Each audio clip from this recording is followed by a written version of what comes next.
안녕하세요. 코인 알려주는 남자입니다. FOMC 이후에 비트코인 가격은 27K를 지키지 못하고 26K 중반대로 내려와 있습니다. 어떤 세력들이 비트코인이 가격이 올라가는 걸 이렇게 발목을 잡고 끌어내리는지 분석을 해보고요.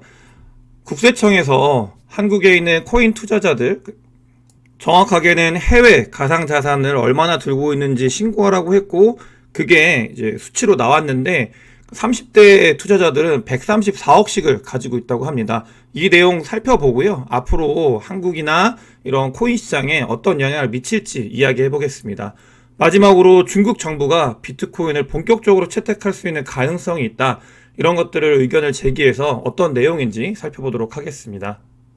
FOMC 이후에 비트코인뿐만이 아니고 미국 주식들도 모두 하락한 모습을 확인할 수 있습니다. FOMC는 당연히 누구나 예상했듯이 금리는 동결을 했는데, 가장 큰 이슈가 되는 게 뭐냐면 동결을 한 이후에 이 발언이나 이런 것들을 봤을 때 굉장히 매파적이었다는 게 문제예요. 첫 번째로는 미국이 굉장히 스트롱하다. 그렇기 때문에 이 금리를 인하하지 않고 오랫동안 유지할 수밖에 없다. 이런 이야기를 했고요.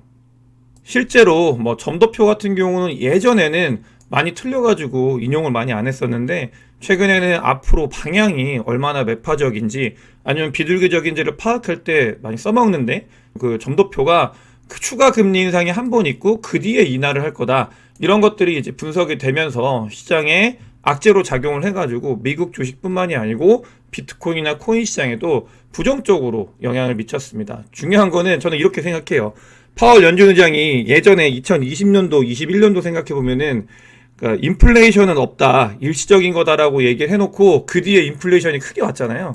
미국 경제가 굉장히 탄탄하고 안녕하다라고 이야기를 했기 때문에, 미국 경제가 언제 한번 휘청거리겠구나, 이런 생각이 들고 있고, 이런 것들을 좀 판단을 했을 때 보게 되면 이런 거죠. 미국 경제는 누가 봐도 스트롱합니다. 고용이나 이런 부분들이 스트롱한데, 이런 상황에서 계속 긴축을 하니까 여기저기서 문제가 발생을 하고 있는 건 사실이에요. 그렇게 되면은 경기 관련되어 있는 지표들이 분명히 이제 꺾일 거고, 그 시점이 되면은 금리 인하가 올 겁니다. 근데 여기서는 중요한 게, 금리 인하가 온다라는 거는 경기가 좋지 않다라는 거기 때문에 한번 자산시장에 쇼크가 올 거고, 그 뒤에 이제 끌어올리려고 노력을 하겠죠. 근데 미국 대선이 24년도 11월 달에 있다. 그렇기 때문에 이런 과정들은 그 전에 일어날 가능성이 있다 라는 걸 저희가 염두하면서 거시경제 상황을 살펴보면 되겠습니다. 문제가 되는 거냐면, 미국이 강한 건 현재 지표로는 정말로 찍혀있고 있는 거예요. 보시면 연속 실업수당 청구 건수가 나왔는데 예상보다도 더 조금, 그러니까 많은 사람들이 일을 하고 있다라는 거예요. 실업수당을 청구하지 않고 있다라는 걸 이야기를 하는 거는 고용이 너무나 탄탄하다라는 이야기를 하고 있고, 이 고용에 관련돼서는 너무나 중요한 지표라는 거를 계속 말씀을 드렸습니다. 보시게 되면 4주 평균 실업수당 청구 건수를 봐도 계속 내려가고 있는 상태예요. 그렇기 때문에 이런 부분들을 봤을 때 미국은 굉장히 강한 상태다, 이런 것들을 알 수 있습니다. 그러면서 문제가 되는 거는, 미국이 강하니까 미국 채권의 이런 것들을 봤을 때는 채권 금리가 올라간다라는 거는 미국 채권이 싸지고 있다라는 말과 같거든요. 그래서 미국 채권 23년도 1월 달 장 안 좋을 때 투자하라고 사람들이 많이 이야기를 했었거든요. 막 진짜 시장을 굉장히 비관적으로 보시는 분들이 채권 많이 투자하라고 했는데, 그분들도 쏙 들어왔습니다. 그분들 이제 어디에 초대도 안 되고 얘기도 많이 안 나올 만큼 지금 채권이 안 좋아요. 그래서 10년물 금리가 2008년도 때만큼 올라가고 있다. 계속 올라가고 있어가지고, 이게 달러 인덱스도 계속 올라가게 만들었고, 달러 인덱스가 올라간다면 뭐라고 말씀드렸죠? 그냥 가만히 있는 자산 시장들 같은 경우는 달러 인덱스가 올라가기 때문에 어쩔 수 없이 가격이 내려갈 수밖에 없어요. 그런 것들이 비트코인에도 영향을 미쳤고, 그러니까 첫 번째 세력은 미국입니다. 미국. 비트코인의 가격을 못 올라가게끔 막고 있는 거는 누가 봐도 미국인 거예요. 이런 것들은 사실, 그러니까 의도되고 있는 행동들 중에 하나인 거죠. 2024년도 11월 대선 전에 자기들이 그리고 있는 그림을 거기에 이제 하나씩 끼워 맞추고 있는 중이다라고 보시면 될 것 같고요. 그래서 보시게 되면은 미 국채 금리 16년 만에 최고치, 2008년도 이후에 가장 최고치를 찍었다라고 보시면 되고, 그러면서 이제 위험 자산들, 비트코인이나 코인 시장들 같은 경우는 달러 인덱스의 영향을 받기 때문에 하락을 했다. 이런 부분들을 볼 수 있습니다.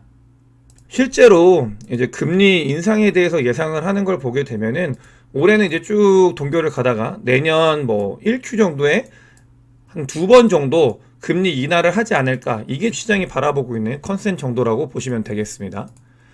들어가기 앞서가지고 그러니까 제목에서 말씀드린 것처럼 해외 가상자산에 대해서 국세청이 그러니까 신고를 받았어요. 그거를 받았고, 그러니까 올해 6월 달에 신고를 받았는데, 정확하게는 이 가상자산이 언제 기준이냐면 2022년도 기준이고요. 매 월마다 월말에 얼마에 찍혀 있는지를 보면서 가장 많이 찍혔을 때 기준인 거예요. 그렇기 때문에 그 뒤에 가상자산 시장이 큰 폭의 하락이 있었잖아요. 그래서 지금은 이 가지고 있는 금액보다는 더 줄어들었을 거다. 많이 이제 이게 까였을 거다라는 거를 전제하고 보셔야 됩니다. 가장 피크일 때 기준이다. 2022년도 가장 피크일 때 기준이라는 거를 아셔야 되고, 그럼에도 불구하고 어쨌든 간 장이 좋았을 때 한국에 있는 많은 코인분들이 신고하신 분들, 이거는 5억 원 이상이 찍혔은 그런 사람들에 한해서 신고를 한 거기 때문에 실제로는 해외 가상 자산이 131조보다 훨씬 더 많았을 겁니다. 근데 이런 부분들을 봤을 때도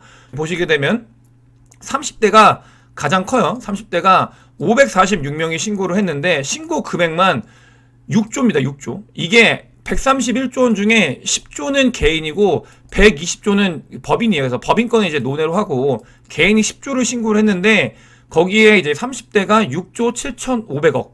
그러니까 30대는 다 바이낸스나 해외 거래소를 쓴다는 거죠. 근데 보시게 되면은 40대나 50대는 그 신고 금액이 굉장히 적어요. 근데 이거 한국에 있는 거래소들 분석을 하면은 40, 50대 분들도 투자 굉장히 많이 하시거든요. 40, 50대, 60대 분들. 이분들 같은 경우는 업비트랑 빗썸에서 이제 거래를 하시는 거죠. 근데 이렇게 보면 30대는 해외에서 많은 거래를 하고 있다. 그 비중이 해외가 많다. 이런 것과 같은 거죠. 그래서 123.8억 정도 평균 이제 가지고 있다. 이런 것들을 보이고, 여기서 알아야 되는 건, 개인들이 그러니까 많이 가지고 있는 사람이 많구나. 500명 넘게가 이제 120억 넘게 가지고 있었구나라는 것도 있는데, 평균의 함정도 있을 수 있죠. 그거를 깎아먹고 있는 사람들도 분명히 있는 거고. 근데 중요한 건 그런 것보다 이걸 아셔야 돼요. 이제 처음으로 신고를 했는데 가상자산에서 개인이 무려 10조를 들고 있고요. 그다음에 법인이 120조를 들고 있구나. 엄청나게 큰 시장이구나라는 거를 나라에서 인지를 했다는 거. 이 부분을 여러분들께서도 분명히 아셔야 됩니다. 그렇기 때문에 코인 시장이 생각보다도 훨씬 더 큰 시장이다. 이거 전체 130조인데 신고되어 있는 해외 전체 자산이 180조인가 그렇게밖에 안 돼요. 그렇기 때문에 130조가 가상 자산인 거예요. 그러니까 엄청나게 큰 시장이 형성이 되어 있구나. 한국인들이 가지고 있다라는 걸 한국 정부에서 이걸 인지하기 시작했다. 이 부분이 중요합니다. 그렇기 때문에 앞으로 뭐 과세나 관련되어 있는 법안들이 굉장히 빠르게 정립이 될 수 있는 가능성이 있다라는 걸 여기서 인지를 해야 됩니다. 이거 이제 매년마다 될 거여서 매년마다 이제 나올 거예요, 자료가. 근데 아마 2024년도는 2023년도 기준이기 때문에 이거보다는 좀 줄지 않을까 그런 생각을 해봅니다. 이제 본격적으로 코인 관련돼서 누가 이렇게 막고 있는지, 어떤 세력들이 비트코인이 올라가는 걸 좀 저지하고 있는지에 대해서 살펴보게 되면은 바이낸스 거래소에서 보시게 되면 27.5K 이 부분 27.5에서 28K 사이 중요하다고 말씀드렸는데, 이게 하락을 하면서 매도벽이 사라진 걸 확인할 수 있습니다. 그렇기 때문에 이거는 명확해요. 어떤 세력들이 비트코인이 이 위로 올라가는 걸 아니다라고 이야기를 하고 있었고, 실제로 시장이 그렇게 반응을 했다. 요 CVD 자료를 통해서는 그런 식으로 해석을 하면 되겠습니다. 보시게 되면 그러면서 동시에 숏 물량이 굉장히 많이 늘었어요. 숏 물량이 굉장히 많이 늘었고, 그러니까 26K 중반대에 이 숏들이 굉장히 많이 포지션이 되어 있다. 이건 아까 말씀드린 것처럼 27.5K 위로 올라가는 걸 막고 있는 세력들이 매도벽을 치고 그러면서 이제 숏으로 계속 이제 가격을 내리고 있는 것들을 의미하는 거기 때문에 이렇게 연속적으로 보시면 될 것 같고, 온체인 데이터 상으로도 비트코인의 숏 포지션이 갑자기 너무나 많이 늘었다. 그런 것들을 여기서 확인할 수 있습니다. 27.4K까지 갔을 때 숏 포지션이 엄청나게 구축을 했다. 이건 개인들만 할 수 있는 건 아닙니다. 절대. 비트코인을 움직이는 거는 개인들 뿐만이 아니고 여기에는 고래들 세력들이 모두 엮여 있기 때문에 어떤 특정 세력들은 27.5K에 올라가는 걸 막고 있는 중이다라는 걸 증거로 확인할 수 있고, 중요한 부분이 이제 코인베이스인데요. 비트코인이 27K 위로 올라갔을 때 코인베이스에는 현물하는 사람들이 비트코인을 매수했다라고 말씀드렸잖아요. 이거 코인베이스는 미국 개인과 기관인데, 이 코인베이스에서 어떤 일이 나오냐면 비트코인을 팔고 있습니다. 비트코인 가격이 내려갈 때 코인베이스에서 많이 던진 걸 확인할 수 있습니다. 그렇기 때문에 미국 쪽에서, 미국 정부에서는 그러니까 자산 시장을 전체적으로 다운시키려고 노력을 하고 있는데 미국 기관들도 뭐 거기에 동조한 거는 모르겠고 그 뒤에 무엇이 있는지 모르겠지만 이 특정 세력들을 봤을 때 미국에서 비트코인이 올라가는 걸 막고 있다. 그러면서 숏 포지션을 구축을 하고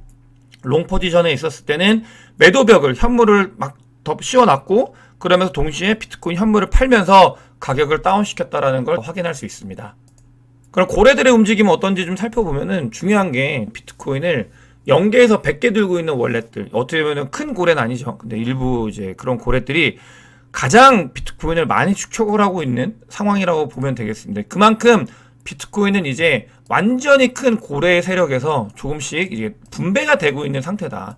그런 것들을 확인할 수 있는데 보시게 되면은 0개에서 100개 비트코인 월렛에 비트코인 서플라이가 쌓이고 있는 게 계속 모아가는 중이에요. 굉장히 스마트한 움직임이라고 저는 생각을 하고 있고 이 0개에서 100개 비트코인을 가지고 있는 월렛은 저는 이렇게 생각을 해요. 개인적으로는 이제 불장이 몇 번 거치면서 이런 흐름들을 파악을 하고 온체인 데이터나 지표들을 해석할 수 있는 그런 툴들이 많아지고 공부할 수 있는 자료들이 많아지면서 스마트해진 어떻게 보면 좀 가격을 이제 펌핑 시킨 거 먹는 그런 개인들의 세력이라고 전 보고 있거든요. 스마트한 개인들이라고 생각을 하는데 계속 축적을 하고 있습니다. 이제 진짜 본판이 아니다. 본판은 곧 다가올 예정이고 그런 것들을 준비하고 있다라고 생각하고 있는 스마트한 개인들이 저는 모아가고 있다고 생각을 하고 있고요. 그런 움직임은 너무나 좋은 것 같습니다. 제 영상을 보시는 분들도 어느 타이밍이 진짜 승부인지는 많이 말씀을 드렸고 지표를 해석을 하고 있는데 그렇게 좀 더 공부를 하고 좀 더 많이 알아가야 돈을 더 벌 수 있기 때문에 너무 좋은 현상이라고 생각을 하고요. 알트코인 시즌이냐 비트코인 시즌이냐 놓고 봤을 때는 그 무엇도 아닌 딱 중간 시즌이에요. 그렇기 때문에 정말 힘든 시기인 겁니다. 비트코인을 살지도 그렇다고 알트코인을 사지도 뭔가 애매한 그런 시기가 이어지고 있고 이거는 다 의도된 거예요. 이렇게 의도해가지고 횡보 제가 자주 계속 말씀을 드리잖아요. 이 횡보하는 거 레인지를 좀 두고 왔다 갔다 하는 거에서 너무 일희별 필요 없다. 그럼 지친다. 오래 갈 거기 때문에 그렇게 의도하면서 사람들을 말려가고 있는 시기다라는 게 여러 가지 지표를 통해서 확인이 되고 있습니다. 과거에는 이런 것들을 해석을 할 수 없었어요. 지표가 툴도 많이 발달도 안 돼 있었고 또 이런 것들을 그냥 진짜 무지성으로 기도 메타 하는 게 아니라 어떤 근거를 바탕으로 이야기를 하고 있는 유튜버나 혹은 인플루언서들이 많이 없었는데 이런 자료들을 잘 해석을 하고 있잖아요. 그래서 더 힘들게 말려가고 있는 상황이다라고 보시면 될 것 같고 뉴 인베스터들 같은 경우도 거의 움직임이 없습니다. 새롭게 신규 투입을 그러니까 자금이 새로 들어오고 있지 않다는 거예요. 그렇기 때문에 횡보를 하고 있는 거고 그렇기 때문에 힘든 장이다라는 걸 말씀을 드리는 거고요. 비트코인의 이제 UTXO 생존 기간별 분포 이거는 중요한 게 뭐냐면 다른 거보다 그냥 새롭게 들어오는 사람들 그러니까 UTXO 이게 그냥 월렛이라고 보면 되고 새롭게 들어온 사람이 얼마나 많이 있냐를 봤을 때 죽어 있잖아요. 아직 새롭게 들어온 사람이 많이 없다. 그런 것들은 두 가지를 의미합니다. 첫 번째 같은 경우는 힘든 건 맞다. 근데 그렇게만 보면 안 되고 두 번째는 올라올 수 있는 포텐이 아직도 너무나 많다. 이런 것들을 여러분들이 여기서 캐치를 해야 된다라고 저는 생각을 합니다.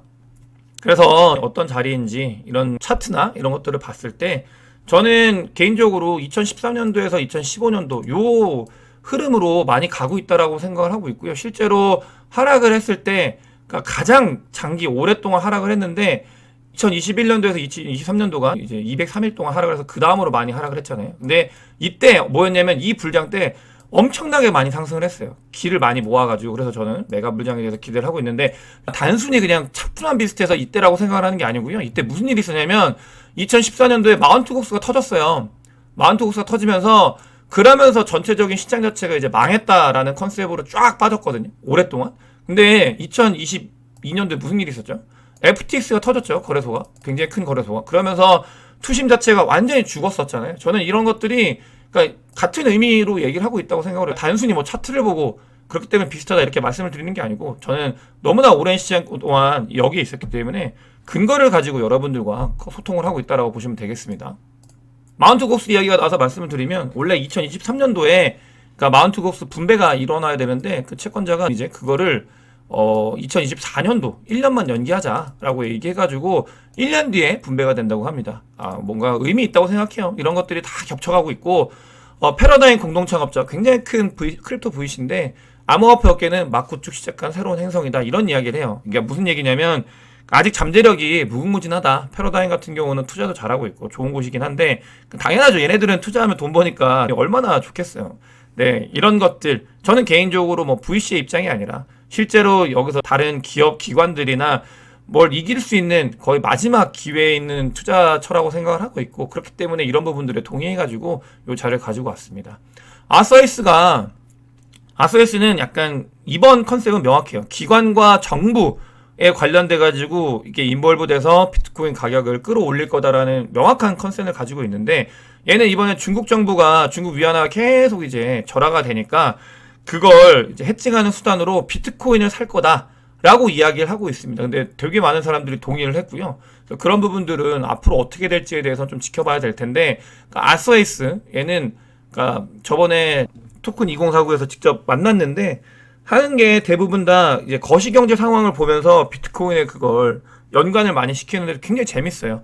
오늘 이번 주 멤버십 라이브 때도 그 이야기에 대해서 좀 집중적으로 드릴 생각이 있는데, 그러니까 아서에이스는 어쨌든간 중국 정부에서 자기가 이제 평가 절하되는 거를 보존하는 가치 보존의 수단으로 뭘 하냐.